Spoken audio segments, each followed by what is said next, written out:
Hello, everyone.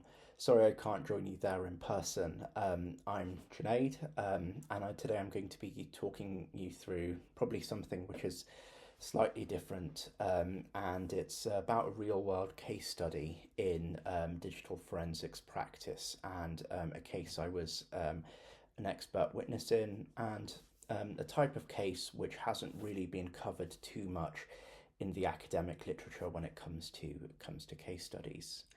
My email address is on the screen there. In case you have any questions for this talk, you can reach out to me there. So I'll start off by describing a little bit about the Trojan horse defense and its relevance within kind of the legal system with digital forensics cases. So the Trojan horse defense usually refers to when someone asserts that they did not commit a crime and the basis is that they were essentially hacked. Its closely related cousin is the Soddy defense, the some other dude did it defense, and that likewise is kind of a broader encapsulation of this defense.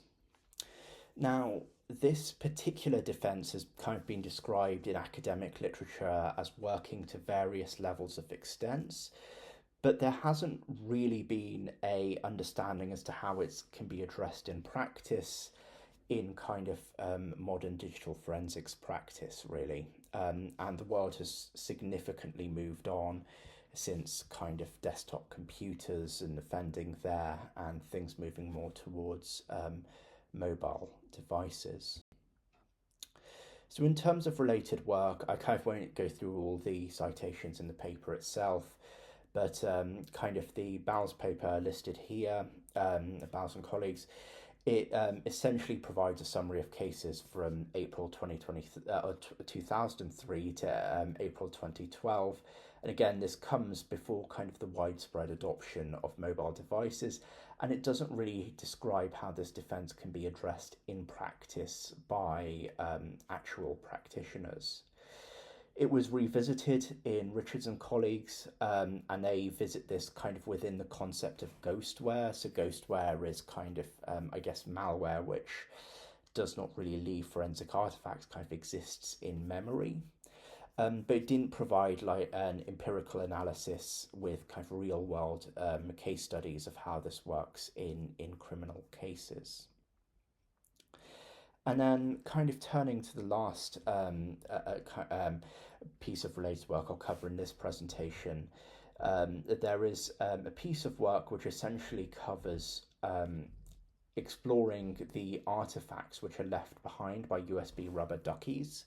So USB rubber duckies, for context, they're essentially emulate the keyboard, mouse when you plug them into a device. I think they came out of the Hack5 show on YouTube, and how that can essentially be used to kind of leave trail, or how that can be used to essentially cause another user to be forced to do an action. This is something which kind of requires physical access, but again, kind of the problem there is we still don't have like a real world case study as to addressing these defenses in the real world. So just to briefly cover a bit about who I am, I'm a fellow at the Institution of Engineering and Technology. I also work at the Alan Turing Institute as a research associate in defense and national security. Prior to this, one of the things I was more heavily involved with is being an expert witness for digital forensics cases. I'm one of two digital forensics experts on the Law Society of Scotland directory via NTRACS.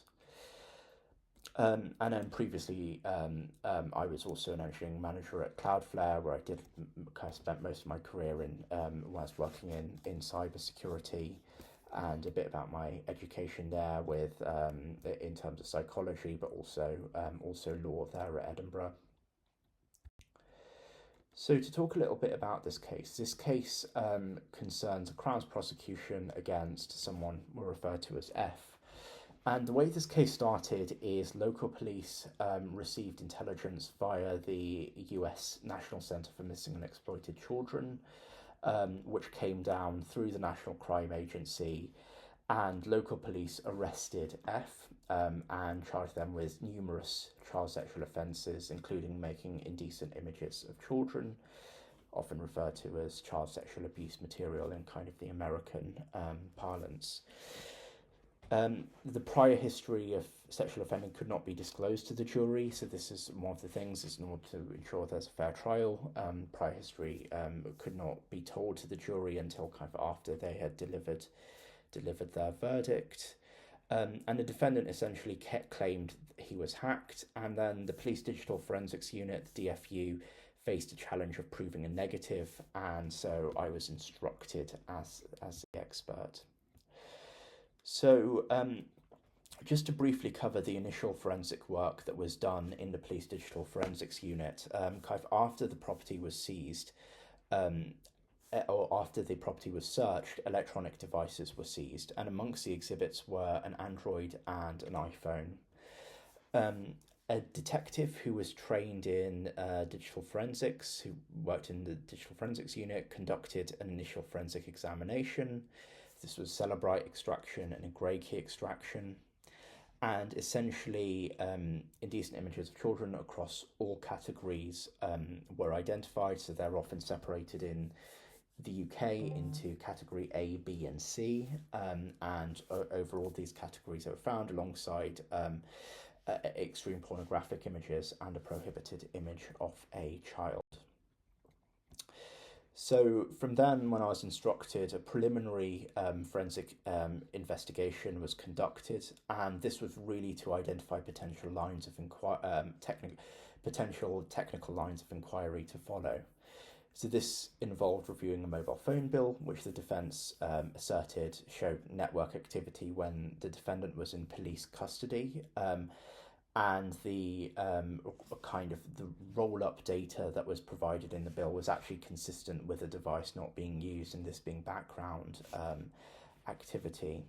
And the defence also asserted that compromised credentials could be used to plant materials, but also, again, looking into this, it's found that this wouldn't be possible because of the particular applications and the authentication regime that was there. And then finally, a review of the firmware versions and the available exploits in the market.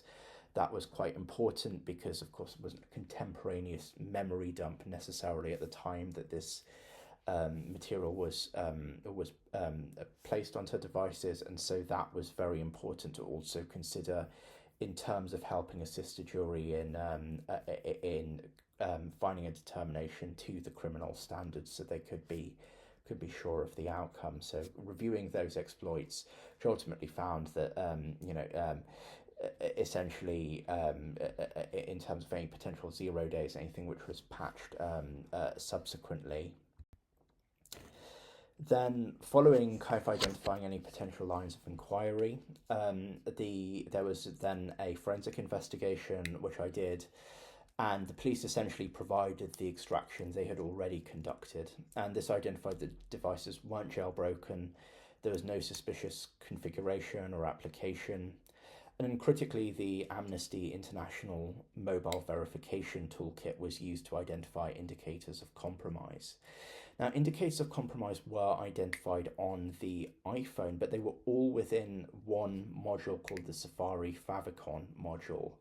And a forensic investigation essentially found that these were to do with the device user essentially having researched cybersecurity and device monitoring tools through web browser, and they weren't an indication of any kind of command and control infrastructure. So we kind of see the very expensive nature of the exploits which were used there, the lack of them in the market, and kind of the how they were, any patches subsequently in terms of security to devices. But we have then also reviewed the devices for indicators of compromise there.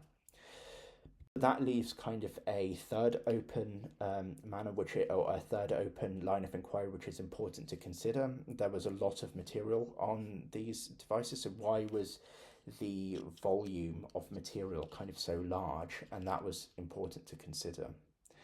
And so what this identified was that this came in predominantly through the Telegram app, through a kind of group sharing app, which essentially defendant had asked someone to had messaged someone asking to join these kind of groups, and this was shared to them. And it was important to then identify that actually where the material was located specifically was consistent with essentially automatic downloading. So this can be quite an important distinction in English criminal law, because we have not only a an aspect of the act itself, the actus reus, but also the mens rea test, the intent. And so in this case, the intent really tied in with originally joining those groups rather than the subsequent activity. After this, a joint report was produced, and this was essentially a consolidated forensic report. And this was agreed with the detective who had originally kind of done the original police report. And the conclusions of this were put before the jury. Fast forward to this matter going before trial. The trial lasted 2 days at Crown Court in England. The jury's final question to the court was really clarifying the law related to the final paragraph of my report, that aspect around intention and whether it and as to what they needed to be sure about. And then the jury very quickly afterwards returned a verdict of guilty on all counts. And it kind of highlights the need of the importance of independent forensics and independent expert evidence in kind of criminal cases, and it's key in this environment where I cite kind of a figure from the National Police Chiefs Council that 90% of reported crime now contains a digital element. So to conclude, this case study provides a real-world case study for addressing the defence of hacking in digital forensics cases, which is often not documented in academic literature. The conviction was secured using a layered approach, the theoretical matrix, device forensics, and also some pattern of life analysis. And further case studies of use, notwithstanding the challenges associated with the limitation of reporting in these cases, or often these cases they aren't reported in even the media and so on. And so further work on pattern of life analysis in this area can be quite useful to influencing academic literature. Any questions, please feel free to email me. There's my email there. I hope you enjoy the rest of the conference. Thank you. Bye-bye.